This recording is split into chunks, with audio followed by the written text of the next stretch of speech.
since you said it, I don't like selection of niggas on the wall. What's wrong with the selection? Let's go through it. First of all, I'm not on that bitch. Secondly, you need to take that pussy Seinfeld off.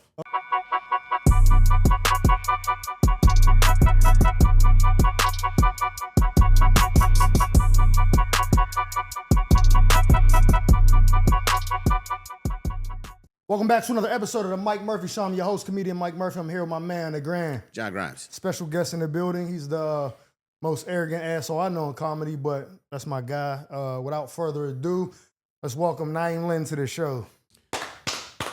You don't know that many people then. Definitely the most arrogant. You don't think so? Not even close. Who would you say? But since you said it, I don't like selection of niggas on the wall. What's wrong with the selection? Let's go through it. First of all, I'm not on that bitch. Secondly, you need to take that pussy Seinfeld off. Oh, for real? Yeah, fucking Zionist. Take his ass off. Harlan's cool. Fox. Who's the dude in the top right? Norm Macdonald? Norm Macdonald. Wanda, Red Fox, Robin Williams. Seems like it's only one nigga you don't like on the wall, and he's not even a nigga. Well, if we start there, I guess we might as well do starting to five. Yeah, you gotta get that fucking Zionist off. You know, it's crazy. I seen the shit you posted today about the attack. Oh yeah. And so he's for the other side. Yeah, of course. He said that Palestinians are equivalent to the KKK. That's crazy. I ain't gonna lie. I don't know enough about politics to be like what's what, but I see what's going on and it's fucked up. I clearly see that. Well, the KKK, we know who the KKK is, right? Right. Yeah. And we know they were never at any time in life being attacked or part of on the recipient side of genocide ever. Never. So how could he possibly compare the two? But I digress. We're not gonna go there. We can go there if we want, but I'm sure y'all got questions y'all want to talk about. Well, yeah, fuck that dude. Us famous comedians like, I get nervous trying to talk about that. We can do whatever you want. Where you want to go? I don't give a fuck. You know what? Yeah, I know. Actually, you got a good point. I don't give a fuck. We will keep it fun at first. Yeah, let's go fun. Then we fun get first. Okay. So I heard a story. Uh-huh. You didn't get fired, but you quit touring with Kev to go tour with Said, and then he fired you. And you came back to Kev. So Kev told the story like you came running back like, hey, man, I just want to... Where'd he tell the story? Podcast or something. Nah, that ain't. I mean, he was saying it like, jokingly, but I was like, I can't wait to see you and ask you. Nah, that's been an ongoing joke for the last 17 years that Cedric fired me. What happened was I moved out here and, I had just started doing comedy full time, maybe like a year before that. And I was just trying to maximize all of my opportunities at working. So I didn't stop working with Kev. I just started picking up dates with Ced. And if they had a date on the same weekend, I prioritized Cedric for that weekend because he was paying more. But I never stopped working with Kev. And then the dates that I couldn't do, I told him to put Spank on. Oh, with Ced? No. Oh, with Kev? Yeah. Because Spank wasn't working with Kev. Oh, not at this point. No, that was all me. And he didn't want to put Spank on at first. But I was like, nigga, you know him already. Like, y'all know each other from high school. Y'all play ball against each other. He's like, I don't know, man. Like, Kev is one of those people, like, he likes to keep things the same. I see. Yeah. So then when I Said he had me booked for 6 dates. Yeah. Like a trial run. And then after that, he just didn't give me no more dates. And I was like, all right, I'm about to come back and do shit full time with you. And then he's like, all right, you and Spank got to take turns. And I'm like, fuck you mean we got to take? I'm still mad at Spank to this day because Spank was supposed to just step down. You know what I mean? Yeah. He's like, nigga's a pecking order, nigga. Yeah, like I got you this job for the dates that I can't do. You supposed to be like, all right, he back. I'm just going, but nah. So then what happened was, and like I said, it was really more about just making sure I could eat while I'm out here. So all I'm doing is stand up at the time. And I couldn't pay my bills with it being that way. So at that time, because he was selling out all his shows, he would make sure I made $1,000 for the weekend. So if we did 6 shows, the club give me $100 a show, and he would give me another 400 and make it 1,000. Okay. So I was like, look, bring both of us. We both got like travel benefits. He wasn't getting our flights or nothing. So I'm like, yo, just bring both of us. And then that extra 400 that you're gonna give me, get at the Spank, and then he could put that on top of the hosting money. So Oh, my bad. Hold on. So you talking about the cab will give you the 400 on top of the 6 from the club? exactly. Oh, I thought you were talking about said. My bad. All right, cool. I'm no, tracking. no. This was when I came back to work with Oh, Kev, okay. And you just told him give Spank that 4. Yeah, because he getting $50 a show as hosting. Yeah. So if we did 6 shows, that's 300. Yeah. Plus the 400, he gets 700 or whatever. So we both was getting the same amount of money. And then I just sold merchandise to make sure I still like made 1,000 or more. Yeah. And then after a while, when we started doing theaters in 2009. The first theaters we did was Detroit and Boston at like fall of 2009, and it was just me and him. And then and those like tester shows, and he sold out. So then like I'm just gonna do it, and then Spank did the rest of it. What was that like going from club to theater? Was it like glaring? The first time you did it, was it like, oh shit, or was it like piece of cake? You know, you're a little bit nervous because you just something different, Right. something new now. So you don't know how it's gonna be, but that shit was sweet. And then we started doing arenas, arenas are way better. Arenas is the best, bro. Yeah. It's the best. It's because it ain't a bad seat in the house because they got the screens next to the stage. Yeah. So no matter where you at, it be people in the front still looking at the screens. Like dead ass, especially if they on the side. If they in the middle, then they look at the stage. With the people on the side, they be looking at the screen because you gotta, if you're on the side, you kind of like this the whole thing. The screen right in front of you. So you got these huge screens. Everybody in the building can see my facial expressions, everything. Yeah. So you don't got to connect with the audience. You just performing. Wow.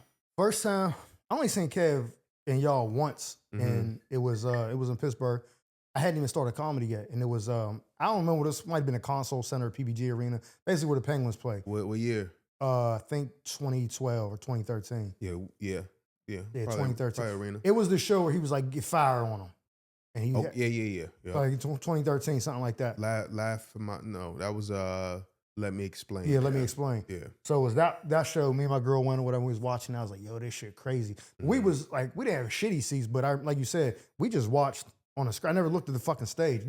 Because it looked like just a little like, you know what I'm saying? You can't see shit. I mean, you had I just bad walked on the seats. screen, you could see everything. I'm like, God If damn. we look like an ant on the stage, you had Yeah. bad seats. I'm like, oh shit. And this is what I learned about how fucked up Pittsburgh was. This is why I knew when I really took comedy serious, I couldn't do it there. I started and I seen Ari Spears and I was like, what's some advice? He's like, you serious about it? Go to New York or LA. That was the end of the conversation. So instead of him explaining why, I just took it as like, this nigga just gave me generic advice. I'm brushing it off. What he meant to say was like, this city is shitty for like any type of black entertainment or entertainment at all. That would have been the limit to his advice, no matter what.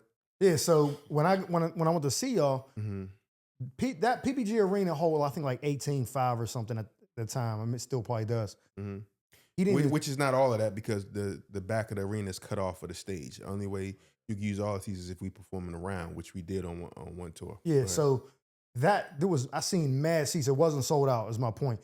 He did DC the next 2 days, 17,000, where I think the Nationals play, and sold them both out. I was like, now DC is a little bit bigger than us, but the Pittsburgh metro area, we got like 1,000,007. Yeah. So for him at that time to not sell out, not even what you say, like it's not even the whole thing. So let's just say 16.5, but then go in DC the next day and do 17, 2 back to back. DC's I'm like, a this hot is- comedy DC, I'm like, market. this DC is amazing though for comedy. I know, but I'm comedy just saying market. that city is like if Garth Brooks would have came, that motherfucker would have had 5 dates and like 5 Well, shows in a row and it sold out. But for black people, anybody like it was Kevin Hart and he didn't sell that out. That blew my We mind. were Like, talking wow. about that though, about how like the pot is bigger if you do what do you call it, middle America pot versus like just only a black pot, right? Like now, I mean, maybe back then he was just getting to like a larger scale of like middle America, but like when you get the white audience, you can do like Taylor Swift style. You can do a bunch of dates in the same arena, but like when you still gathering people from the other side. Oh, I see what you're You know saying. what I'm saying? DC is a well-to-do city, so anybody can pull up. Black people doing well there, white people doing well there. They just like to go laugh. So they fuck with comedy heavy because the standard and average income there is decent. Yeah. Every other city got to make a decision about date night, and then we gonna buy tickets, we buy good tickets. We gonna. So it's a lot more decision making in like Pittsburgh But versus that was like DC. but that was the thing, the metric that was like, it ain't gonna happen here because this nigga should have sold that out. That was our first arena tour. I'm sure we've gone there and sold out after that. Yeah, But probably. Yeah, a lot of comics that are super hot still have their markets, like Sebastian Maniscalco. man. Yeah, Maniscalco. Maniscalco. I think he has a record now for the Garden. He's Italian, Yeah. so he go crazy in New York. But I then he thought has he was some from there. That's how much I From thought. Chicago. Nigga, that's what blew my mind when I found out they Yeah. wasn't from there. I said, oh, they fuck with him heavy. Because it's some- Italian. right? But some places he don't sell well. He probably could do a theater or he may do an arena and may not sell out. Yeah, And he's one of the hottest comics right now. So it's just depending on who you are, yeah. But that, like I said, I seen that, I was like, oh, because you remember it was, you might not have seen this, but Kenny Chesney came to Pittsburgh and there was like some wild shit happened. Big fight broke out or whatever. They fucked the whole city up, and they were like, "Yo, people are just passionate about." But if a nigga come and one neighborhood get a shooting, oh my god, that's why I was like, "Yeah, I got to get out of here. We can't," you know what I mean?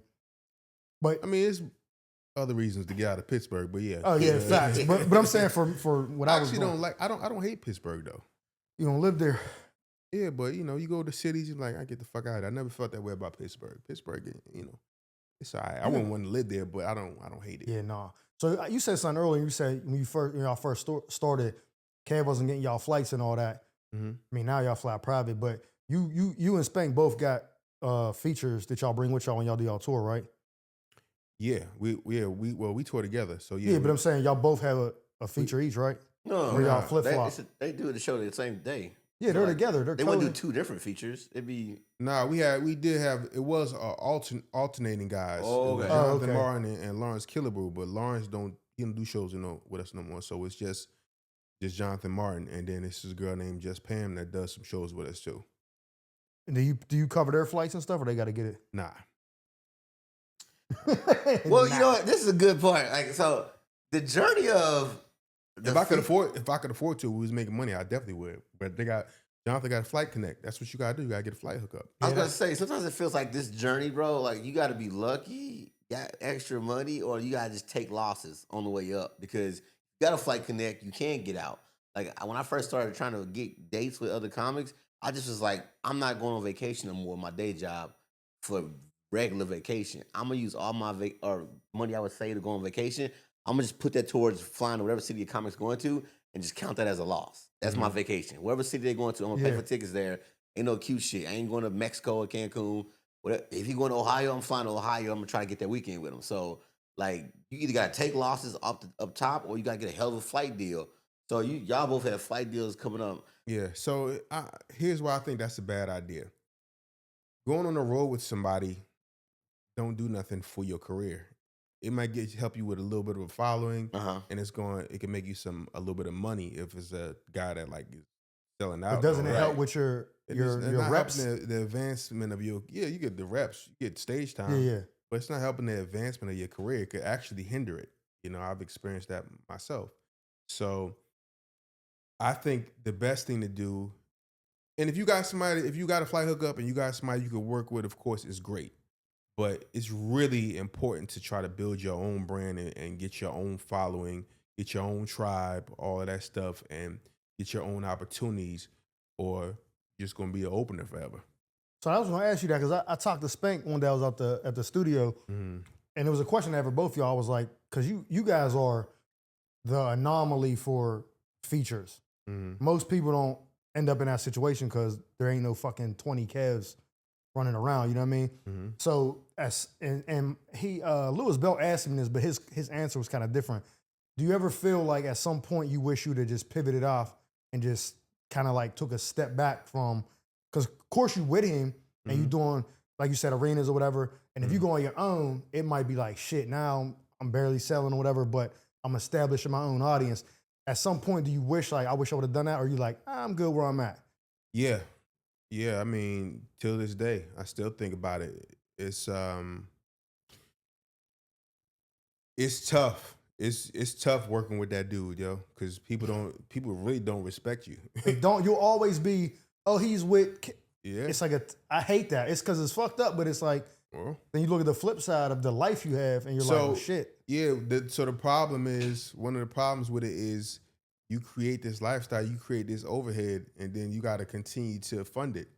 You know what I'm saying? And you fund it by working with this nigga. Yeah. So I mean, thankfully I got a TV show, but for me it was really like I kind of figured out kind of early in his major success that ain't what I really wanted.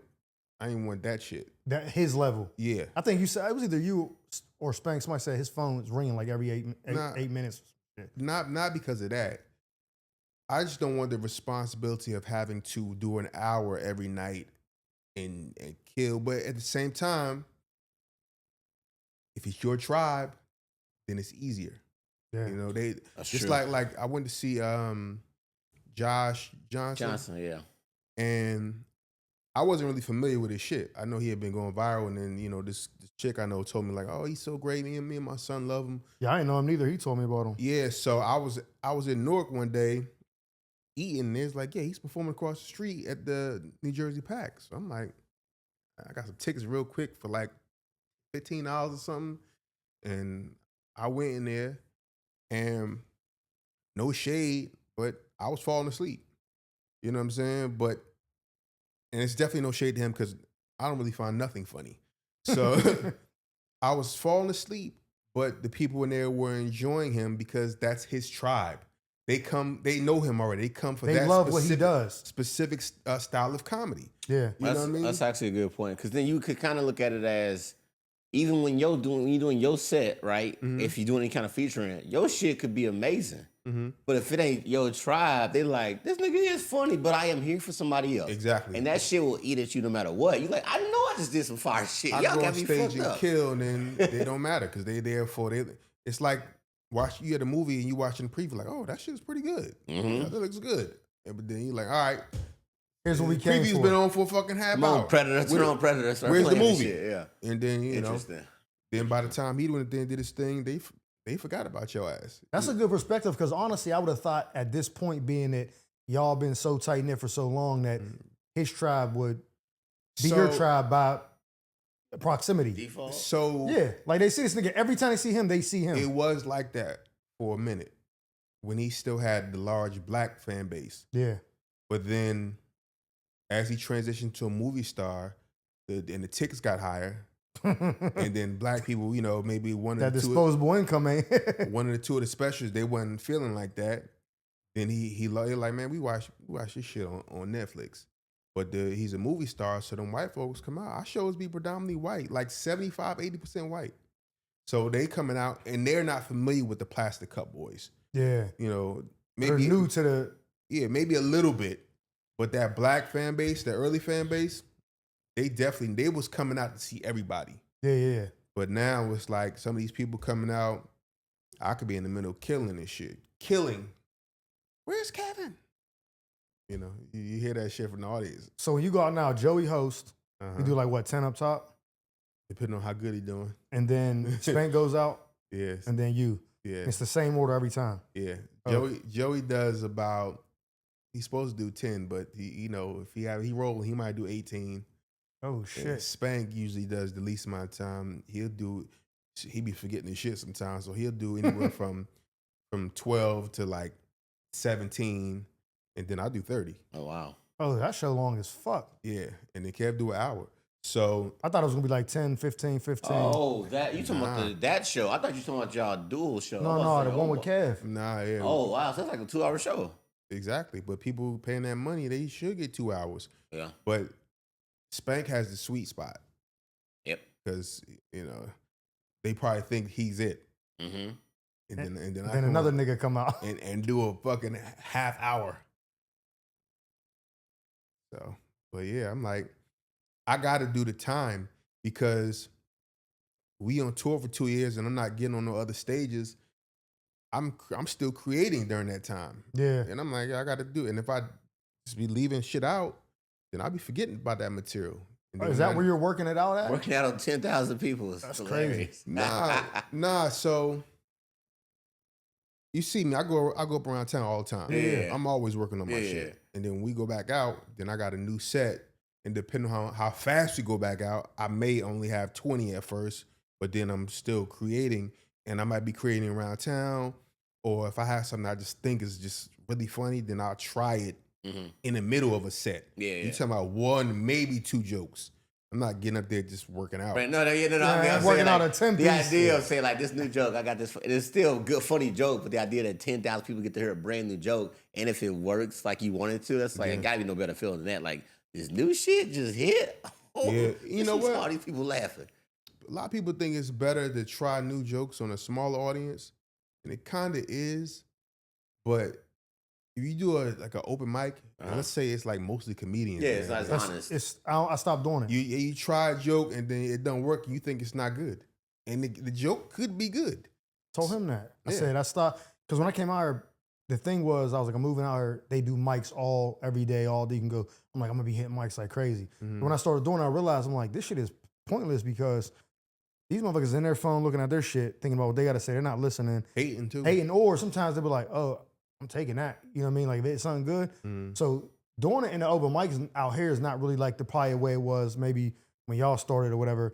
Now it's kind of pointless a little bit. Now if you get a small room that they came to see comedy and it's not comedians, the gauge for that is better because if you do some shit and they laugh hard, you know in that arena, you're gonna take the roof off that bitch if 12 motherfuckers laugh. Right.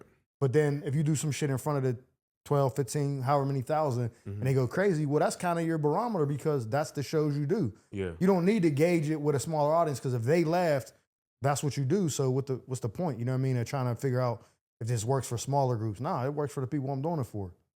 I usually work on my shit at the Laugh Factory, or I used to do the Ha. I got to get back in their rotation. But and especially like Laugh Factory Long Beach. Yeah. Definitely, because they give you like 20 minutes. Oh, true. Yeah, so I definitely go on there and I'll throw some new shit out. Crowd is usually, it's kind of small, but they fun crowd.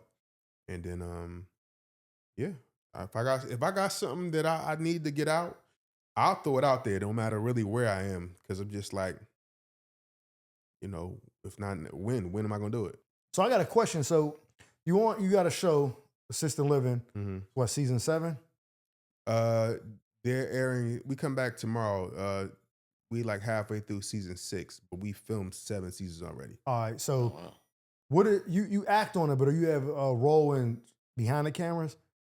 Nah. If I wanted to direct an episode, they would probably let me though. Because that's what I was asking. Because the whole time I thought that was your show. Nah. And then I looked. I was like, oh, this is Tyler Perry's show. And I seen you on the front of the I was like, oh, maybe he's like, well, maybe he has something. Because Jay Phillips, right? Yeah. He does The Neighborhood. And then Malik does, but he does episodes where he produces them or he writes and he's in the episode as well. So I was like, I wonder if you had, like some writing in there or. Nah, so they're pretty cool over there. Courtney, who plays my wife on the show, I think she wrote like 3 episodes, like 1 a season and 3 of the seasons. Yeah. And if I wanted to do the same, I know they would let me. Mr. Brown, David Mann, he's directed a few episodes. So it's really like, you got to just kind of put it out there like, I would like to do this. And they probably would let me. I mean, I think so, because he give a lot of opportunities to people. I don't want to, though. You said, fuck that. I never want to be behind the camera. I don't want to direct. At least not at this point in my life. Writing an episode, I've thought about it, but I don't know. And I probably should, actually. Because, I write, but I just never really thought about writing an episode for our show, but maybe I'll think about it. Maybe let's put that on the list for this year. I want to learn how to write. Where they film? Like LA or Atlanta? We film in Atlanta. Okay. Remember Trent just went down there and got his. Yeah, he was on my show. Right. Trent did this thing too. He probably did. They added him. They gave him more scenes than he was supposed to have because he was supposed to be down there for a little bit of time and they extended. He probably did about five episodes, I think. That's good, man. He did really well too. And that's why we canceled last week because he booked a movie we wanted to go celebrate. What was it? What movie is it? He told me, he's like... It was an indie, but they filmed it in Oklahoma. So. In Oklahoma, yeah. But that's why we went to dinner last week. Yeah. And I was like... Trent is talented. He's coming, man. And the thing is about that show is when we get there, because our director Mark Swinton also writes all of the episodes. So when we get there, he's still writing the episodes, and we only filmed for 3 weeks. So in the middle of you shooting, he might be like, "Yeah, I'm gonna keep him around for another episode and bring him back like that." It's this season. So I've been in more episodes than anybody else on the show. The show was written around my character. And y'all already syndicated, right? Yeah. They haven't. I think they're about to start running it. They haven't been running it, but we're way over 100 I'm about to episodes. say it's 100 episodes, right? Yeah. So I'm fourth on the call sheet. Number one is J. Anthony Brown. Then it's David and Tamla. Then it's me. So by those terms, I'm not the star, Yeah. but my character. The show is based around my character. Tyler Perry reached out to me when he had the idea, and then he casted everybody else. So why you not number one on the call sheet then? Because it goes by your popularity, your Wow. your resume. So I'm four. It don't matter. I mean, that should affect the money. Yeah, about to But- say it's definitely a money thing. Yeah, but I've done more episodes than anybody, and we did 25 episodes the first season, Damn. and I was in every episode. And then the next 5 seasons, we did 22, and I was in 20 every episode, and that was the most anybody would do. It was like, and it was really just me or Mr. Brown may have done 20 a couple times, and then everybody else down. Yeah. And then this last season, I did every episode, and like I said, the dude who writes it, Mark, he was like, he gave me my flowers, which man, I almost cried when he gave me my flowers, boy, because the first season, I think we was about 6 episodes in. He called me up to his office. He wasn't directing the show yet. He's like, "Yeah, I don't know, man. You nervous?" I was like, "Nah, it's just an adjustment to sitcom, just figuring it out and the pace and all that." He's like, "Yeah, Tyler really likes you. If it was up to me, I would have went with somebody else." This motherfucker told me that. That's what he told you. Told me to and he was like second in command at Tyler Perry Studios, but he wasn't directing. When he said that, I was already like not feeling like I was doing that great. And then he said that shit, and I was like, man, that shit fucked me up a little bit. So the second season, I came back. I watched every episode. Like, all right, I see the adjustments I need to make. And I came back and he gave me some love, like, you're doing a lot better. But since then, over the next 5 seasons, he hasn't said shit. And not that he sent it to anybody else personally. Yeah. It's like, yo, good job, guys. But this season, and I was really kind of concerned about my performance. I had this lingering cough that I couldn't get rid of. So like every time we cut, I'm like, I'm just coughing and shit. And then so I was like, damn, I don't know if I'm doing that great. He told me, we did this scene, me and the kid who plays my son, his name is Alex. We did it. He was like, you're such a good actor. So the way you play this father-son role, it's just so good. And I couldn't believe he was like praising me like that. And he was like, that's why, he said, you're doing such a good job. That's why I keep writing for you. And that's why I was in every episode. Like, I be having hella dialogue. And it's hard when you're doing it because the pace we shoot at. But then when you go home and watch it, you're like, there I go again. There I go again. I'm in every scene almost. So it's beneficial at the end. It's kind of like, I compare acting to getting a tattoo. It hurt when you going through that motherfucker. When you going through it, you like, man, I want this shit to hurt me over. Yeah. Fuck this shit. Then it turned out good. You're like, oh shit, I might get another one. And that's how acting is. It's not fun. It's not fun most of the time. You're getting up early. Most sets you on, it's a hurry up and wait thing. You know what I'm saying? You might be in that bitch you might have a 6 a.m. call time and don't start shooting till 2 p.m. I be doing background acting and be like that. Yeah, you can't really sleep. Your hair gonna get fucked up. Your breath gonna be stinking. You just fucking sitting around just like doing nothing for hours. So we have long days. We do 2 episodes a day sometimes. Oh shit. And it's a lot of hard work, but you get in, you get out, and then you see it and like, all right. And I study myself every season and shit. I was like, okay, I need to make this adjustment. This here, I don't like that choice. Like I don't watch my stand-up. My acting, I watch this shit all the time. So I was gonna say he said the same thing. He said watching his sets back is like uncomfortable. Yeah. I record all my shit and very rarely listen to it back or watch it because I get uncomfortable as soon as I see it. Yeah. Does it feel the same way for like with stand up? So one thing about me on stage, I'm very vulnerable. You know what I mean? I don't care about the faces I'm making, about how I look. I don't care. And if I watch myself, I'm gonna be like, look, I look stupid when I did that. You know what I mean? It's an insecurity thing. You're like, oh, Because it's like sober you watching drunk you like you said some dumb shit. Yeah. Or it's like watching yourself you like it's just like why do I look like that? You know, you just be looking at yourself like, that shit ain't funny. You know, you be questioning yourself. You know. Yeah. So that's why I just don't watch the shit. I'm like, I know it's funny. People's fucking laughing, and if I focus on it too much, then maybe I'll take away some of that vulnerability trying to be cool on stage and make changes that affect. Right. I get you. So with acting, it's like I'm watching it because I want to be better. Like I really want to be good. Yeah. So you wrote for the Tom Brady roast, right? So I gave Kev a whole bunch of jokes. He maybe used one of them. Yeah, I'm about to ask how many did he use? Yeah, he probably used one and didn't really use the right. But I wrote a bunch of shit. Yeah, I mean, got to check for it. So that's all. I mean, I ain't gonna say that's all that matter because check got a credit. When you want to be like this, somebody made a bet. They said what mess Skylar or something. Skylar Higley, I think. There was a writer. Made a bet about Kendrick Lamar reference. Yeah, Kendrick Lamar reference. In the middle, a Drake reference. Yeah. On the Grammys? Yeah, like calling Drake a pedophile. It was a risky joke. And I didn't see it. The producer was like, it's not going to work. I bet you money is going to. Yeah, he wrote it. He was like, basically called Drake a pedophile during a. They did it? Yeah. He bet the host did the A minor joke, and the producer was like, this is a bad idea. And the writer of the comic was like, it's going to work. Trust me. I guess they had like. He's like, they're not going to use it. He's like, I bet you they do. I don't know what host it was. It killed. It was the big. It was they talked. That was the most talked about. It was like the number one like clip the next morning, but I can't remember who the host was. It Trevor or no? Trevor Noah.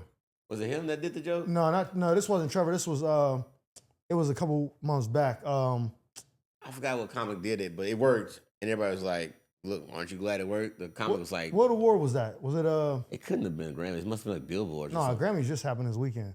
It was last year. I don't know what award show it was. Something, whatever. But basically, he said he did it and it worked. It was called a Drake a pedophile, and they was like, they're never gonna say that. And he was like, yes, they will. And dude, he did the joke and it smashed. He was like, pay me, nigga. Yeah. Writing is interesting. So with the you tour now at the 2-man show, right? I seen flyers for that. So what do you want the ultimate outcome to be going into like this year? If you could like snap your fingers by the end of the year, what would you want your tour to look like? Just start doing more solo dates. Okay. Yeah. Just like you without Spank. Yeah. Yeah. Do more of those because I feel like the way to get your tribe these days is content. Yeah. You know what I mean? Putting out material. That's why shout out to James Davis. I had to give him his props last year. I was like, bro, you stay writing. You stay writing. He's always writing. Always writing. And I'm like, that allows you to continue to put out content because most people that are putting out content continuously is crowd work. He's putting out like current events that you got to get rid of. Right. So it don't matter. You throw it away. Right. And I'm like, yo, I appreciate that as a comic. I'm like, just keep doing that. Say, everything may not hit, but you putting shit out. Shots are going up for sure. I seen you posting a lot more content on social media, and it's always like I stay and watch the whole thing. It starts off one way, and you're like, I know the bullshit's coming. Like it's not because yours is always misdirection. It'll be like you're going. One of the videos that I laugh at was he was in the gym. You talking about in the gym? He was like, I forget what you said, and I was like, yeah, today was your day to lie. And and I was like, I just put up a 315 or something. Yeah, you only showed once, like he couldn't see the weight. And I showed it at the end though. And I was like, yeah, today was your day to lie. Yeah. Bitch. Yeah, he was like, yeah. It wasn't. It was like 240 something. But he made a video prior to that the day saying something like, today's my day to lie. He said he got some shit, like built the whole thing up and then was like, oh, I'm lying. Today's my day to lie. I said it was my birthday one day. Oh yeah, that's what it was. And then I was like, yesterday I said my content has been underperforming, so I lied. Get some more likes. So when he put the bench press video, I was like, "Oh, today's your day to lie again." And he was like, "It was like, damn, I expect more from you, bro. That's hate or some shit." But it was just funny because it's like, yo, you got to know his personality, and it's like, so you feel like when you've been doing that, your following been growing or not? Man, some of my videos, you know, you can see like how many followers you got by the video. Yeah. So some of my shit has been doing okay. It's what I saw. What's dude named Melvin? What's dude named tall Alaskan dude? He was like Man, boy, he was Vine and Melvin Gregg, huh? Melvin Gregg. Yeah, him. I seen something he posted the other day. He was like, he talking about the algorithm. He said, nah. He said they just controlling your shit. Yeah, they'll suppress it. Yeah, he said they just control because I mean the things that's getting 300 likes these days was getting 2,000 likes a year or two ago. You know, so and that shit is discouraging. So it's like I'll be posting shit and sometimes do well. I say the biggest bump that I've got recently was just from doing Kev on stage. That shit was crazy. Yeah, the Safe Space. Keep Safe the Space. distance. Oh, safe. Oh, yeah. It was on Tubi. It was basically Kev was a therapist for these couples. Oh, and him and Angel were a couple. Yeah. And one of their clips did the most. I think it was like it might have done the most views out of all the clips. content. Yeah. I think one of Tony Baker's might have done more because of the collab. He already got the big following. Yeah. You know what I'm saying? Angel got a decent following. I think she around 4 something, and my shit is low. So when you got a big collab, Yeah, it's showing it to them. Yeah. But that shit was. I seen that and was like, bro, I ran home because remember I texted you and was like, yo, your shit's not on here because on Tubi it shows the thumbnails, but it don't show all the couples. Right. So I was like, I didn't know I thought each episode was that couple. They rotate them in throughout the season. That's what I thought it was going to be like too, and which I wish they would have. But it was smart the way they did it because, you know, people don't know who's coming next. They just got you got to watch them all. Yeah, because everybody's shit wasn't that great. But that just okay. So that line of conversation just triggered this thought I had, and I think it's piggybacking off what Henry Coleman posted earlier today about a comic could have a good set. Did he have like a HBO special and all that? But comics nowadays got to make content and then make jokes and then make crowd work and post every day. And I feel like this era of comics, we feel like the new NBA players where we gotta be like, man, y'all weren't even doing shit back then. You know how they always disrespect the old, like, past generation? He was playing against plumbers. So I feel like, in a way, it feels like that with us. Like, yo, we could have a fire 10, and it might not get us nowhere. And we have to make another fire 10, you might still not get nowhere. Might not get taped, it might not get no traction. Versus a nigga might have a fire 10 back in 94, he might have got HBO, a movie, and like a holding deal. And it's like, yo, how many fire 10s do new niggas got to make if they making a fire 10? And most of them just ain't got deal no with fire that. 10 anyway. That's the thing I'm thinking about. Like, yo, is it hard? Is it technically harder now? But I'll be honest, it don't even need a fire 10 because I've seen people blow up off of an average 10. Fire 1. By the way, in those Def Jam days, niggas was not having fire sets. A lot of comics was having average to shitty sets, and then maybe had a big closer, and then the crowd go wild, and then you on. Shout out to Laura Hayes. I love Laura Hayes, but if you watch her set, shit was not good till she pulled the fucking wig off. Pulled the wig off, and motherfuckers went crazy. Like, so, and this ain't even no shade to him because it wasn't a trash set, but Ralph Barbosa's set on Don't Tell was a cool set. It was funny. Nigga, this nigga selling out everywhere now. Is that how gun you joke blew up? did $5 million, huh? Is that how you blew up from Don't Tell? Yeah, Don't Tell was a 10-minute set. Lonnie told me about it. I didn't even heard about it. Lonnie was like, go watch the Don't Tell set. It did like 4 million views at the time. So, and this nigga just scout. And again, it's not even no hate. It wasn't a bad set. But it wasn't nothing you was like, oh, this is the next Eddie. It wasn't that. It was like, okay, that's funny. I've seen better. I've seen other comedians have a crazier 10. I'm going to do it. My agent told me he can get me on there. Don't Tell? Yeah. You should. You should. Because Godfrey, I think that changed the rest of his last 2 years. Whenever that set he did on Don't Tell was so crazy. A whole new audience was like, oh my God, who's this new guy? He's hilarious. That's all the comments saying. A bunch of young white kids like, this dude, so who is he? You know how I knew? Because he lost his original Instagram page. And he started a new one. And I thought one day I was following and I was like, oh, he must have got his page back because this nigga got like And I look like, oh no, this is a new. This is the, and it just took off. I'm like, oh shit. That little 10 could do right if you got 10 to kill. Like I'm gonna go do it because I was like, but even now with that, I see some people shit is not going crazy. Some of the posts like joke be cool, but it'd be like 20,000 likes. But now I'm starting to see they starting to dwindle down on that a little bit too. But yeah, I need to go do that. I need to circle back on that. So you got a special on Comedy Central, half hour? Yeah. And then you just put one on YouTube too, right? So I did Live at Gotham on Comedy Central in 2008. Damn. That's probably on the website. I had a great set on there, and then I did a half hour. You still had your hair? You still had your hair back then?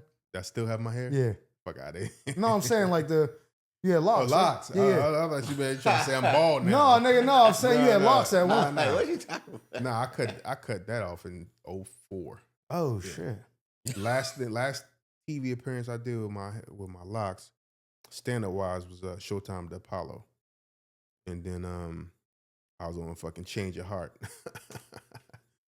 and then yeah, that was it. But yeah, I did a half hour. My half hour was okay. So here's some advice: if you ever shooting a special, do your current best material.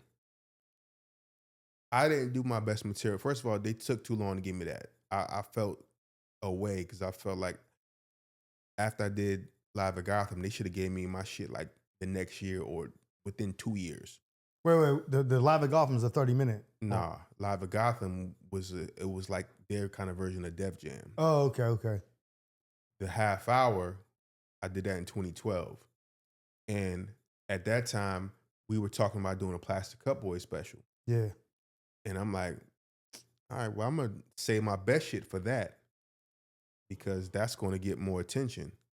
And then I'm going to do this other stuff on here. It was like, mostly, it was probably half of it was new material. And it was okay.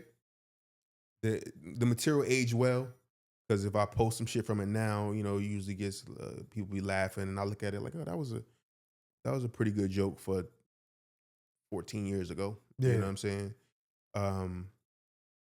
But if I would have done my best material that I had at that time, then it would have been even better. Because the Plastic Cup Boy special didn't come till 3 years later. So we ended up having to wait for that. Yeah, that came out what, 2021? Nah, the first one we did was y'all did more than one? Yeah, it's on Peacock. It was on Hulu and Netflix. No, it was on Comedy Central first. Comedy Central, Hulu, Netflix. Now it was on Stars. Now it's on Peacock. We filmed it in 2014. It came out in 2015. Okay. So, and I had a great set. Then we did another one in 2019. And that was the best TV performance I've ever had. Best live taping performance I ever had. I killed that shit. This nigga Spank. Still mad at him about this. He didn't like his set. He didn't like his outfit. And he didn't like his background. He didn't like nothing about his shit. So he was like, man, look at this shit. But it was unedited. So you could see like the floor and it looked kind of tacky, but it was unedited. So y'all wasn't all in the same place? Yeah. So why? Had different backgrounds and shit? Yeah, we had different backgrounds. Oh. Different lighting. We got to choose our lighting and our background. And I killed that shit, man. I was like, oh, this gonna be big for me. Man, he convinced Kev to trash it. He's like, man, this shit don't look right. Oh. And I had to trash my shit. So COVID hit. We were supposed to shoot again in like February 2020.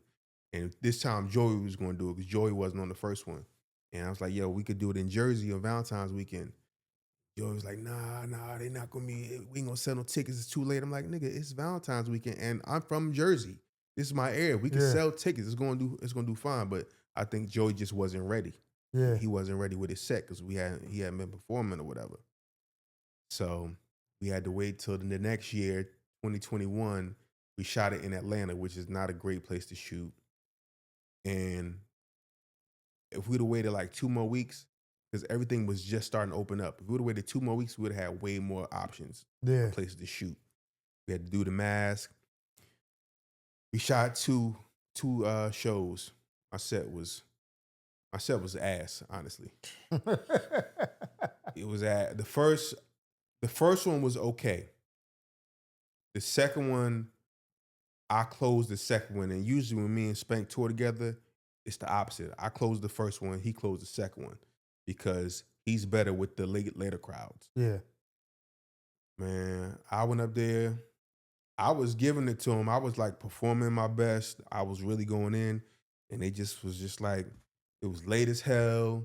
They just wasn't into it. They wasn't into it. The first show was cool, but I think because my performance was probably better on the second one, that's the one he used. Yeah. Even though the crowd response was better on the first one. Right. So, and one of the problems with that special was that the shit that I did in 2019, some of it was dated. I couldn't do it no more. And I had some great fucking jokes. I had this bit about Caitlyn Jenner that I used to kill. I had this joke about Jussie Smollett that I used to kill. Now 2 years later. Yeah, they're like, nigga, what? Right. When I was doing the Caitlyn shit, even that was kind of like, all right, this happened like 2 years ago. So it was really about time to leave that shit alone. Yeah. So I definitely couldn't do it 2 more years later. And then the Jussie Smollett shit happened in 2019. It was over. Dave Chappelle had did the joke about it already. It was just too late. Mm-hmm. So I was doing like material that wasn't dated, but I had been doing that shit so long that I just was tired of all of it. You know Yeah, what I that mean? affects your energy. Yeah. I started comedy in 2012, did it for about a year. Mm-hmm. Pittsburgh again, bullshit, no stage time. Fuck this. Mm-hmm. Got a family, picket house, picket fence around the house, all that shit. Mm-hmm. Ended up coming back in 2019 and opened for DC Young Fly and Ryan Davis. Where at? Theater in Pittsburgh, Carnegie Music Library. I thought you was from New York. No, Pittsburgh. Everybody think that, but I'll correct them and I'll be like, I think it's because of the video that went viral was the Timberland video, and that's like, you sound like a nigga from New York. that's what everybody say, but except for niggas from New York, but like, nigga, you sound country. I know nigga. I know a Pittsburgh accent. So you don't got one. Yeah, maybe, yeah, but so I did that, and I got put on that show randomly. Some nigga at my daughter's soccer game was like, I'm doing a show, you should come. I was like, oh, I used to do comedy. Mm-hmm. Oh, we need an opener. Oh, whatever, did it.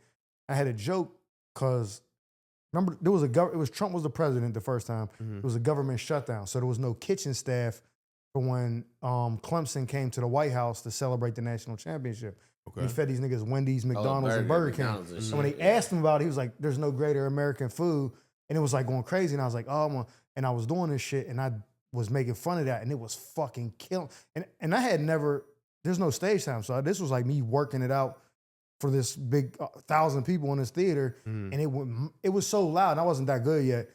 I was just stepping on the laughs, but I kept going in the joke, and people were missing parts that I was saying, but I was like, this shit gonna kill. By the time I came out here, I did it a couple of times. Then COVID happened because I moved out here in December 2019. So when it came back out, couldn't use their joke no more, and it was like, it was so good. I'm like, yo, this has got to be the closer. This shit is murdering. I'm surprised you ain't still do it. Most new comics don't give a fuck about that type of shit. No, I knew like. I was like, some nah. old comics don't. I was like, nah, this is too old. Like, I got need this to be... COVID joke that's gonna kill right now. Yeah, I was like, yo, I just didn't. I'm more self-aware of like just in life, just being like, well, that don't make sense. Yeah. Why would I? You know what I mean? Like that shit happened. So, and it wasn't trending. Like January 6th had happened. That was more prevalent than that shit. So it's like if you want to talk about a specific thing and it happened a while ago, if that person did something way crazier, January 6th was way worse than this nigga giving Burger King to Clemson. Like, you know what I'm saying? Again, I gotta talk about that. And then I try to talk about that, and I tell him, I used to come to the stage as White Mike. That was my nickname. And out here, they didn't know that I was black. So when I came up there, I was like, yeah, this nigga, they was like, what? Fucking cracker saying the N-word. I was like, whoa, what's going on? And I wasn't that good at reading like what was going on. I kept trying to tell the jokes. Yeah. And I was telling Trump jokes, but I was being sarcastic. And they thought I was like, once they already thought I was a white dude, he's telling Trump jokes. The fuck out of here! Yeah. I start sweating and shit. I'm like, oh, I'm out of here. Had a Harley Davidson t-shirt on with a jean jacket. I was like, I look like a Hell's Angel. I mean, he's still going for it right now. This is definitely. You got the same fucking shirt. Nah, but your combination look crazy right now. Yeah, but that's so I was aware enough to be like, not to do that. Yeah. That dated joke again, because I'm like, it's not gonna happen. Do you remember your worst bomb? I remember the one that hurt the most. I don't know if it was the the stakes worst. higher or something? Nah, so my first time on stage, I performed at my school when I was in college. Okay. What school you go to? Temple. Oh, And that's why people think you from Philly. right. Yeah, I lived there for a while. Oh, okay. That's why I started doing comedy. I started doing comedy in Okay. Philly. So I killed my first time on stage. And it was like, I knew everybody in the audience. Yeah. So then the next show, because that was a spoken word show. I just did comedy on it. Next show, they had made an actual comedy show. They got D. Lee to come host. And then it was like other students trying to do comedy because I did it. Man. And then, so it was like packed and everybody was there to see me do comedy because I killed the first one. The people, they heard about it. Yeah. Man, it was so bad. I thought about not going to class the next day, but I was like, nah, I gotta. What do you think went wrong? I thought that comedians had a new set every time they got on stage. Mm-hmm. I did it. Same. That's what most comics think. I thought the same shit. So I should have just done some of the, or most of that same routine, and then maybe just, if I had a couple other jokes to try. But I went up there with a whole new routine.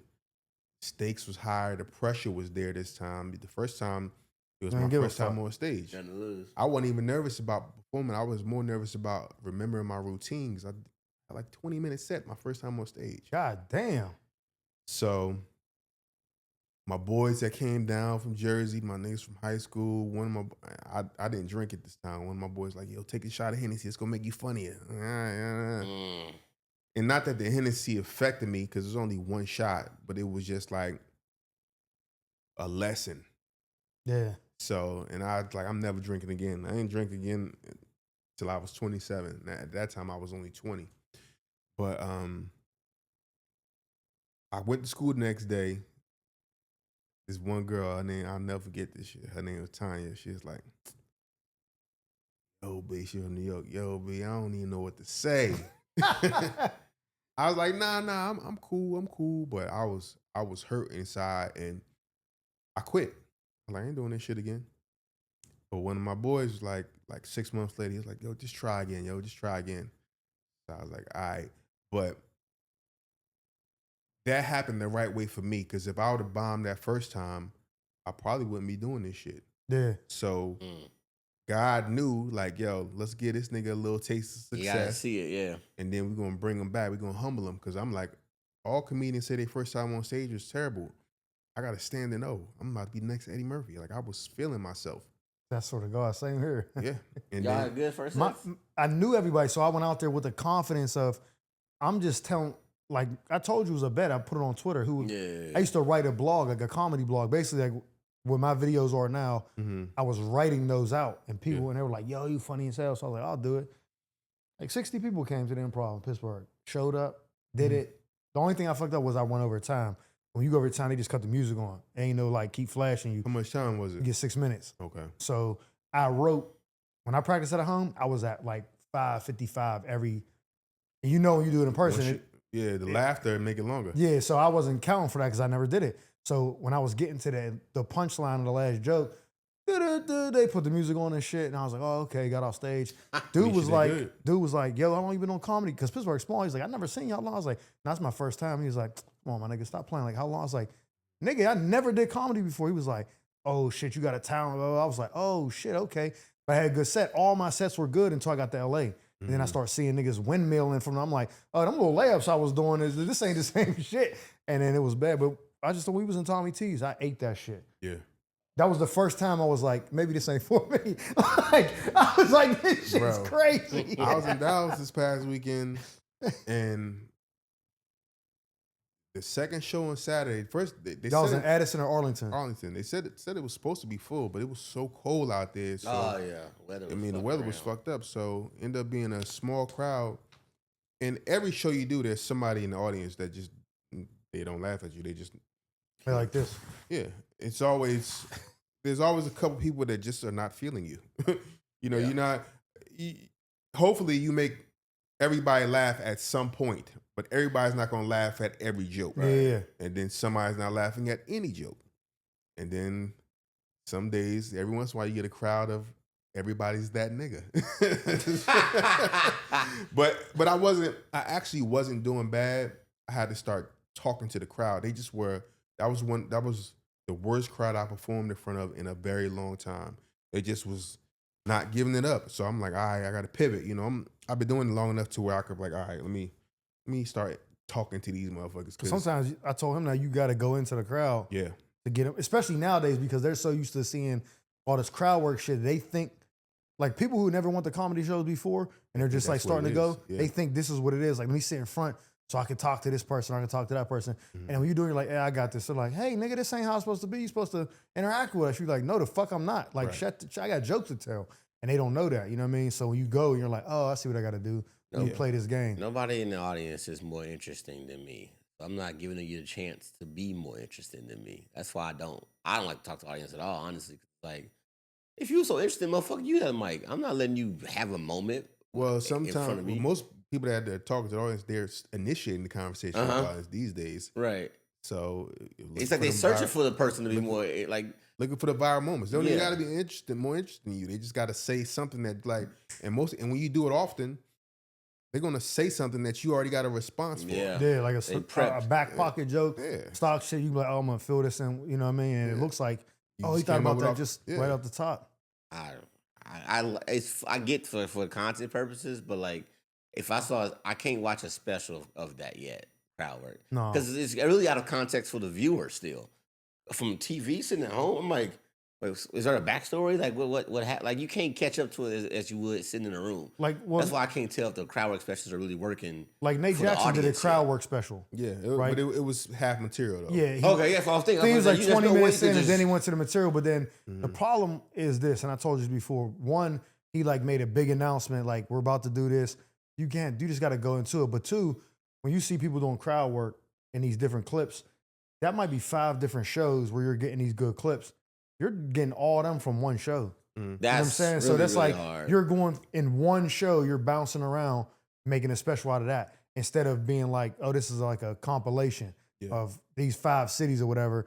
Because then even that That'd won't, be- it that'd won't be- be that'd be uniform, easier. but it'll be still better because you're getting like your best clips Yeah. from all these 5 different cities. hours You're of in sets, one yeah. room talking to different people and you made an announcement. It's like, this is theatrics now. It's not really, Well, and it didn't really go well. People was like, oh, he's funny, but this wasn't what I thought it was going to be because you're in one room. Well, Matt Rife he has 2 now, right, on Netflix. Yeah, Crowd well, he work had 3. He has a specials. Christmas one. 2 He has a crowd crowd, work specials, though. the Christmas one, the regular one, and then his first special where he did material.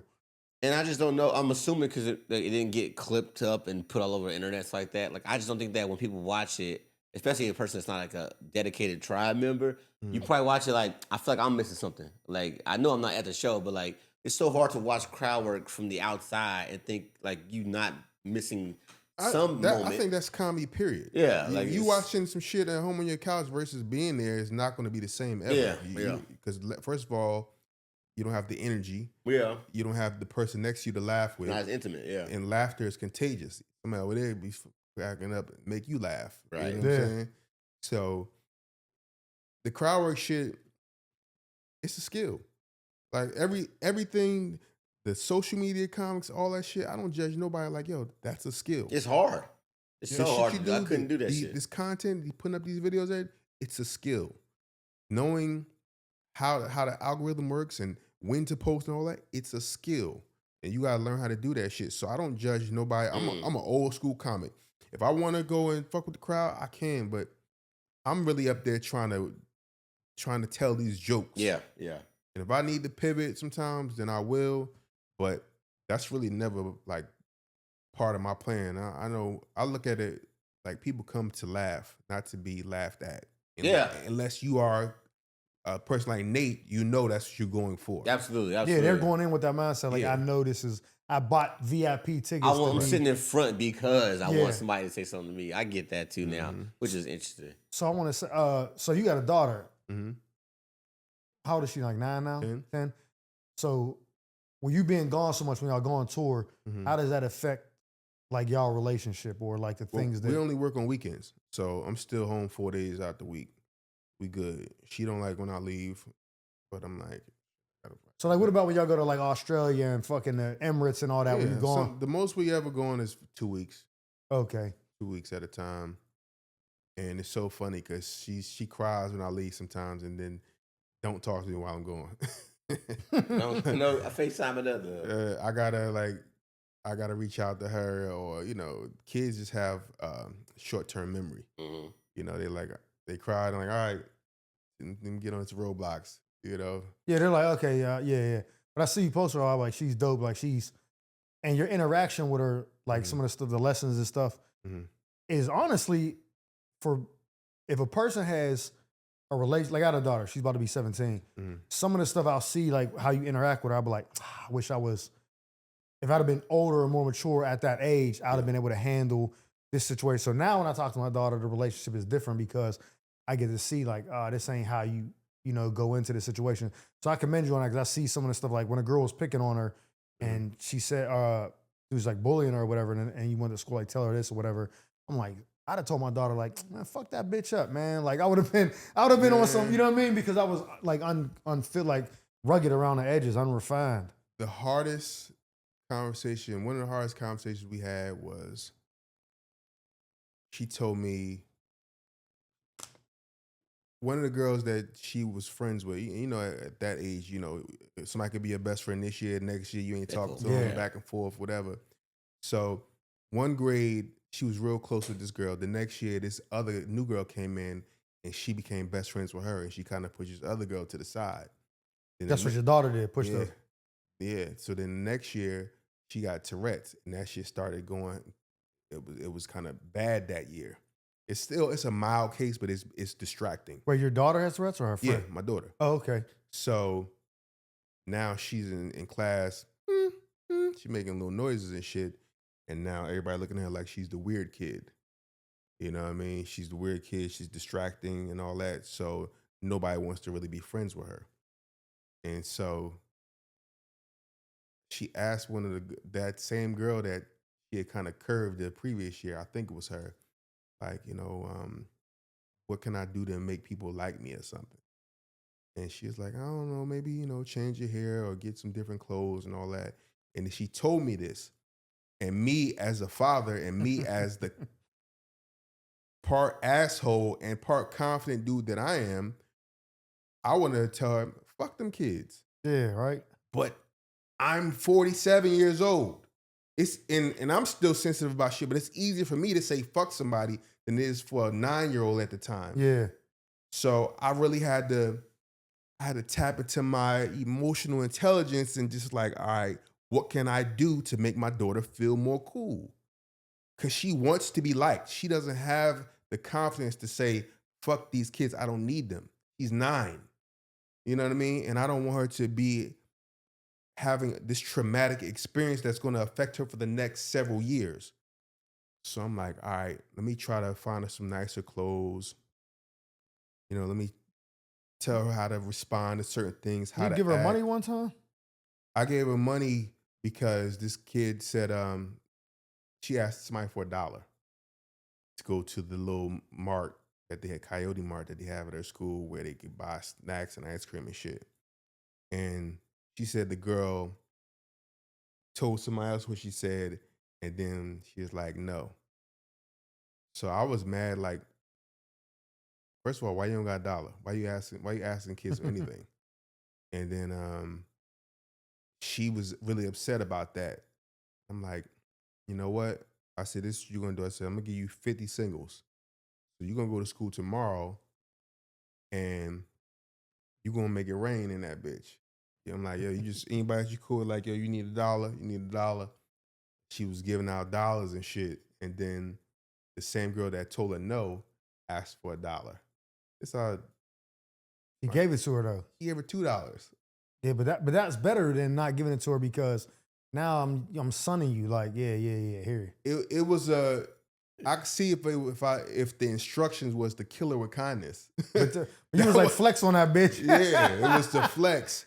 And I'm like, why you give her $2? But everybody I don't know if you remember this, but everybody in the comments was like, that's just in the testament to kind of kid you're raising. Yeah. Like the comments was loving it, but you was probably like, nah, fuck that. Stun on that motherfucker.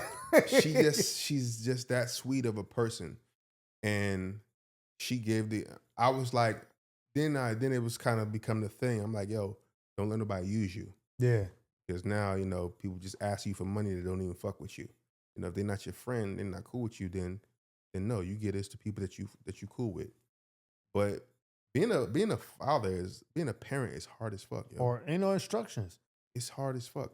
It's so fucking like you're responsible for someone else's life. That's How they turn out, you get the credit no matter what. Or How the they turn blame. out, like it's like, yo, Like the quarterback. If you win, the quarterback get all the credit. If you lose, quarterback is terrible. yeah, it's so much stress. And like every little inkling of a personality change you notice about your kid, think to yourself, that shit ain't gonna work later, dog. You can't act like that later. Like you can do that shit now, but that shit ain't gonna work in like 10 years, dog. And so you No. like trying to think to yourself, how do I get that out of them? Or how do I get them to not do that? Because this is how you respond to anger or excitement. Like you just you do like math equations every day trying to figure out what to change or and really you can't do much because by about 7 to 8, maybe by 6, you got to fight that motherfucker done. They done baking. They just gonna keep being older version of what they currently are. Like I feel like they about done. The I don't printer agree is with that, especially boys. Because boys usually once they go through puberty, get a little hair on your nuts. Then a lot of niggas that I grew up with, they went from being like little geeks and shit. Then they start thinking they was tough.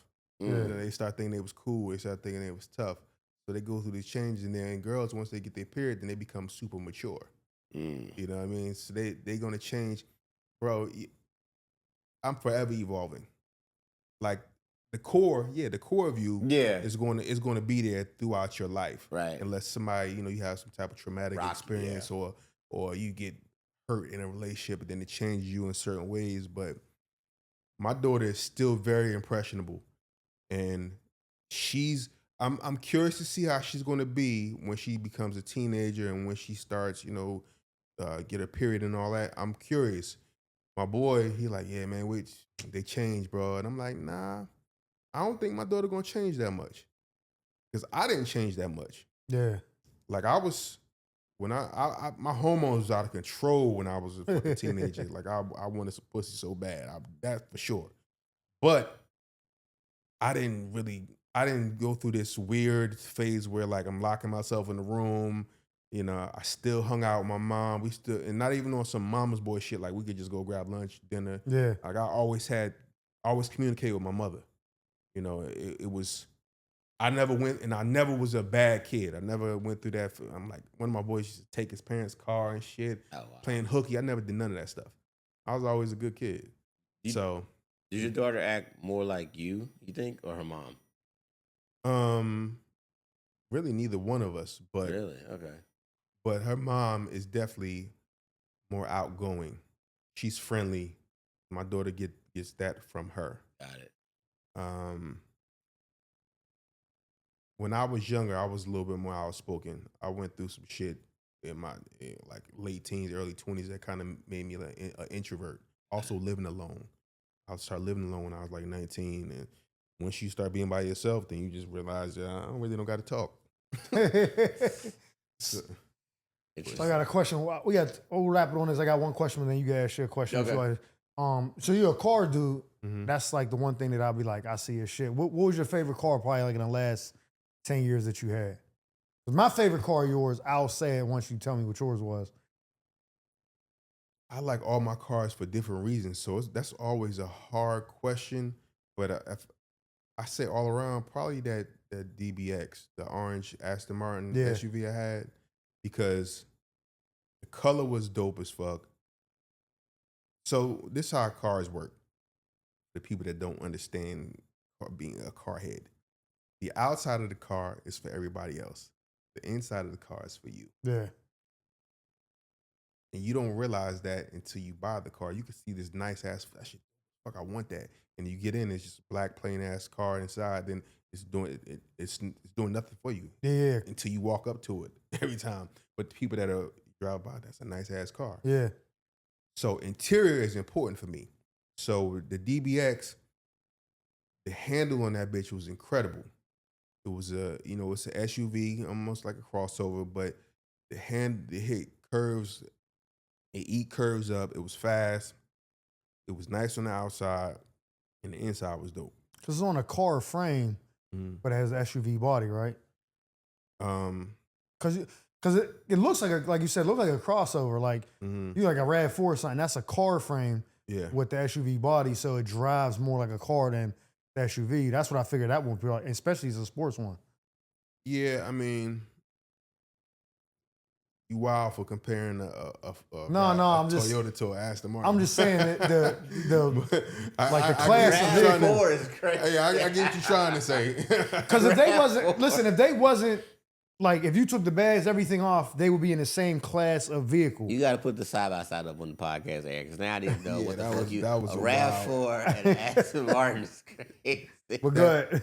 They sitting that Urus and the DBX, they're just incredible cars.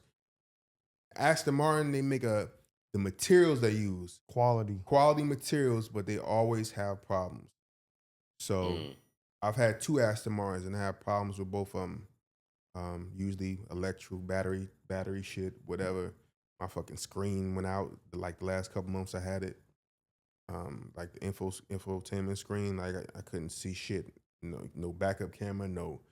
And you know, a lot of cars made these days, you can't just turn over and look because ain't nothing there no more. Yeah. The back windshield be all small. You like it's obstruction of view. Yeah. You need that camera. You have to now. Yeah. Yeah, but that was probably the best one. If you go by aesthetics and performance, that was the best car I had. So my favorite car you had was the red Flying Spur. Okay, so that I had 2 Bentleys too. I remember you told me why you got it because of the deal they gave you. Yeah, I only had it for a year. Bentley is a statement piece. People don't know about cars. I asked the Martin pull up and they think that shit a Maserati or something. Like I could got 5 Maseratis with this shit. Yeah. They don't understand. The Bentley, people know Bentley. Yeah. That's a statement piece. So I pulled up in that and they're like, oh shit, this nigga gotta be. But it was a comfortable car. My daughter loved it. I had TV in the back. She loved it. But it was a nice ass car. But it wasn't that fun to drive. No, I don't think I like it for you pull up the fucking STK or something, and they're like, oh shit. Like that it's probably feel like a fucking cloud to drive on. Yeah, it's comfortable, right? Yeah, so and I like luxury. I'm being out here, I'm into like sports cars, like because you could drive now. Back in Pittsburgh, you can 4 months max. Yeah. You got to put that bitch in the garage. Yeah. But yeah, that Bentley you had, I was like, man, that motherfucker crazy. I like that shit. And I had a convertible before that. The GTC, white one, right? It was blue. I put a white wrap on it. Oh yeah. And then the interior was white and blue. And then I took the wrap off like the last 6-7 months, and then it was blue, so it looked like I had 2 different cars. But it was the same car. That shit was cool too, but it was sports car, convertible, but it just and it it got power, but it's not quick. Yeah. That shit I got now, that GT, that shit's a motherfucker. Yeah, I seen that motherfucker. That shit's a motherfucker. I actually like that car a lot. We ask all our guests this. I always say that if you could look, walk through a door and you see like your 18-year-old self, you got like 30 seconds to holler at him. What kind of nugget you gonna give him? I just tell him like, yo, focus on what's in front of you, finish school, and the hoes gonna come. Oh, that's real. I would tell him like, yo, because I was having a hard time with the ladies. Like I would just tell them like, yo, cool, they gonna come. They gonna come. Second question I had. Your special is on YouTube. My last one, yeah. The most recent one, right?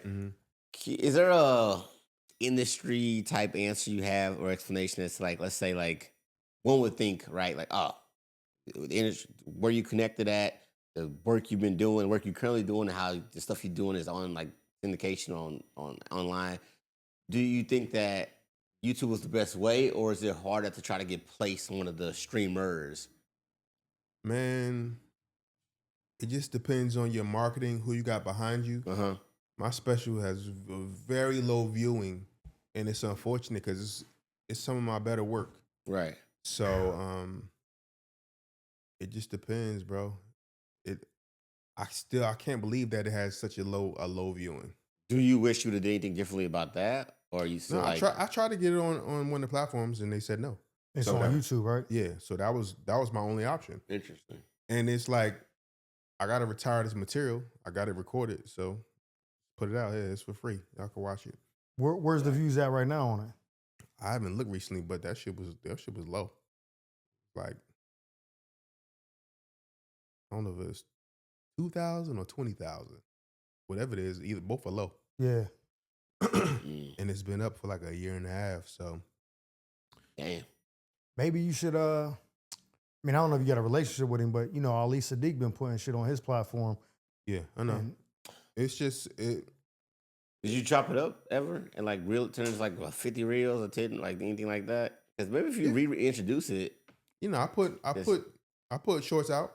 Okay, I was like, because sometimes people, I'll be cutting jokes up from my first special in 2018, and now I put that shit out. And people be acting like, "Oh, when was this?" I'm like, "Nigga, this is 6-7 years ago." But Yeah. sometimes people just the information we get nowadays is in and out our brain so fast, we might miss it, and you gotta like just inundate people with the same shit. I think that's the strength of like the guys like Kevin on stage and Tahir and all that.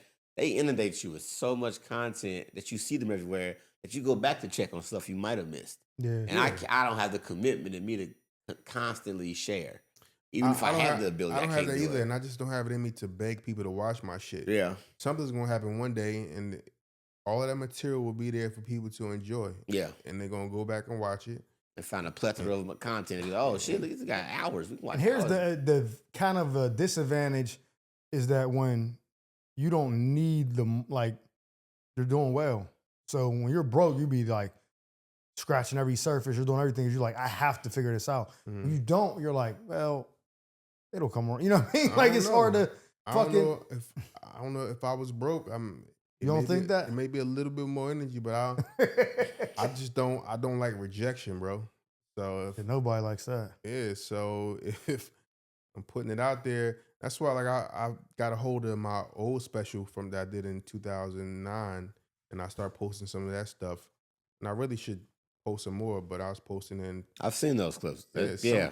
Some of us getting a bunch of likes. One of them only got like 97 likes. I'm like, I'm not posting no more of this shit. That's just too low. It's just not. It's not honest. The results, the views, and it's just not honest. Like there's good content that'll get 100 likes, and I'd be like, "You're full of shit. I'm gonna tell you. Full of shit." I'm gonna tell you why this is a weird reality that we live in, right? So you had an Instagram before it got hacked or something, or you lost it. They canceled my shit. I had like 130,000 followers, and I kept getting reported, and they just took my shit down. So now you're like what 70 something? 75. Yeah. So we was out last week when we were supposed to do this episode. We chilling. Some dude walks up to me like, "Yo, I'm a big fan." Blah blah. Yo, shakes my hand. Yo, this, that, and third. It's me, Tony Rock, him, it's a bunch of us. And he's fucking around. He's like, "Oh, what the world coming to is a bunch of comedians. Tony Rock. This nigga want to recognize you." And I'm laughing. And I'm laughing and shit because it's like, to me, I look at that like, and because I was in the military, I know there's like hierarchy. And to me, I'm like, "Yo, you know who this is?" And he's like, "Oh." And I'm like, that doesn't make sense. Like, this nigga's on TV. This nigga's, you know what I mean? Like, how do you not know? This is TV. Yeah, now. and so it's so crazy. Like, I was in Baltimore this last weekend. I'm on a flight home. The flight attendant wakes me up like I'm my own row. Wake up, I'm out of it. He's like, "Oh man, yo, you so funny." I'm like, "What the fuck?" Like, cause I'm still waking up. I get a picture with you. Yeah, cool, whatever. Dude behind me was like, "Yo, I thought that was you. Yo, can I get one next?" I'm like, "Nigga, what the fuck is going on?" But it's like, to me, that doesn't make sense because I see someone like the stuff you've accomplished in your career, even your proximity to a megastar, you would think logically that would translate to you having a big fall. You know what I mean? And it doesn't. It doesn't make sense to me. Like, I think life's not fair, but that never makes sense to me because it's like, this should work. You say you put out a special. I know you're funny. I know you're good. You've been doing, you got the reps. You would expect this shit should do good based off of if life was fair, and it's not. And that shit can get frustrating. Man, I don't even look at it like that, bro. You don't look at it like it should do that, or you don't look at it like it's frustrating? I don't look at it as life not being fair. It just is what it is. You know, you gotta, if something means that much to you, then you have to just take a different approach to get to where you want. And that's like where I'm that. kind of at right now in my career, just at like a pivot. Like like I'm glad you said something about writing the episode. Like, why haven't I? So now I'm gonna do that shit now. So it's time to like out of all people, Snoop Dogg dropped some game on me recently. And I don't know Snoop like that, but he was at our show in Australia. And we got to chopping it up and he's like, your pen, he was like, your pen is your gift. And then he was telling me how I used to write for Dre and how some rappers have written for him. He's like, it don't matter because I'm still gonna put my shit on it. You know, it's if somebody could write, somebody dope, I'm like, yeah, let me get that. And then I'm gonna add my flavor to it and it's gonna be dope. And then we start talking about when he first pivoted, which was the acting. Mm-hmm. He's like, I did shit before, but I was just playing myself. You know, I was on Martin, you know, I was playing Snoop. And then I started to pivot, and then I just like Snoop Dogg is probably the most famous rapper in the world. Yeah, facts. And when you think about it, you be kind of confused, like he ain't put out that many albums. He don't got the catalog. Why? And then you just like this nigga does everything. He don't turn a check down. He does everything. That's the Olympics, dog. He's done so many. He's so likable and he's himself at all times. So he made the pivot and he's had the crazy longevity on his career because of that. And a person who was a Crip and supposed to be a thug is one of the most likable people in the world and most recognized people in the world. So I'm at that point now where I got to pivot and change some things to get to where I ultimately want to be. And I'm always self-aware. I'm aware of that. And I'm like, all right, I got to do this. All right, real quick, you want to do movies? Yeah, I mean, shit, I did a tiny part in Kev's movie that's coming out. Hopefully it don't get cut out. But yeah. What is it? Is it a comedy? Yeah, it's called 72 Hours. Oh, okay. When that's supposed to come out? Sometime this year. I don't know. Okay. And look, I appreciate you coming through, man. Been a great episode. That's your camera right there. Let them know where they can find you and any information that you want them to know. I'll put it up there. When this come out? Monday. Okay. Well, y'all gonna miss the restart of Assisted Living, but it's coming on every Wednesday on BET. Comes on after House of Pain, probably 8:30 or 9:30, something like that, every Wednesday. So check that out. Follow me on Instagram, Naim the Star, NaimThestar. I got X. I'm locked out of that shit. Can't get in it. I don't know how to do the authenticator shit. Yeah. Two-step authenticator. No. I don't know how to do that. Nigga, I gave him an old number or something. Yeah, I don't got one. And I can't get, yeah, it's under an old phone number I had, so I can't get in. I got a new phone. But yeah, I got all that stuff. All right, man. Well, we appreciate you coming through, man. It's been a great episode. Drop some knowledge, man. We've been trying to do this for a long fucking time, like 2 tours ago. But you're here now, so I appreciate it. And you ain't said shit to me. No, I said I did, but y'all were out on the road. Okay. So that was the scheduling was difficult, but I knew I'm like once I'll wait till they're done. So it worked out. But I appreciate you coming through, man, making the time for us. No doubt. And I'm pretty sure, man, with your talent and your dedication, craft, it's gonna take off for you one way or another. It's gonna be good, bro. Yeah, so you know what I mean? You ain't hurting, whatever. So it's been another episode of the Mike Murphy Show. I'm your host, comedian Mike Murphy. I'm here with my man, 100 Grand. John Grant. Our special guest, Naim Lynn. We will see you guys next week. Appreciate it.